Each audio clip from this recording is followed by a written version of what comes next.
Hasina is in exile. She's living in India. She's in Delhi at the moment.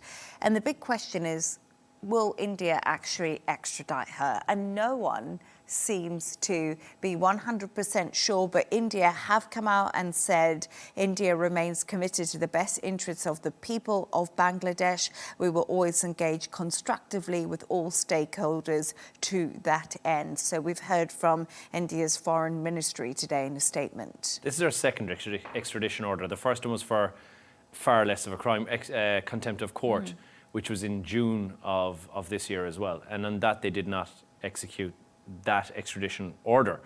And India has got no obligation at all, aside from keeping the peace, to extradite someone to Bangladesh, especially to carry out a death sentence, when you take into consideration the humanitarian issue that's at bay here because of the fact that it was, and we don't know anything about the trial necessarily, but it was done in absentia, which means that she wasn't there to represent herself and didn't have representation. But she also defied court orders to go back and represent herself in India. So she wouldn't go back to the court. So she was invited, but didn't go back. But again, if you get invited back and you're held in court, you know exactly what's coming for you. You're not going to likely to do that.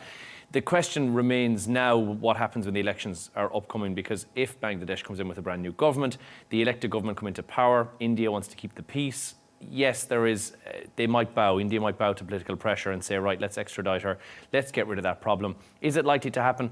Not so much. It's likely to see a whole stack of appeals that are on the way. Potentially she can go to The Hague with this. However, Bangladesh don't sign on to The Hague, to the Rome Accord that's there, so they don't actually, they're not bound by that. So it can't really be overturned by The Hague. So this will probably still stand, depending on who comes into power next and who comes into government next. So it really is one of those things that we're not likely to see how it's going to play out unless there was an issue where you thought this is going to cause a diplomatic crisis, and therefore India would say, right, we need to move on this now. But a whole stack of questions will then be raised about, was it a fair trial? What went on behind closed doors? And that would need to be answered.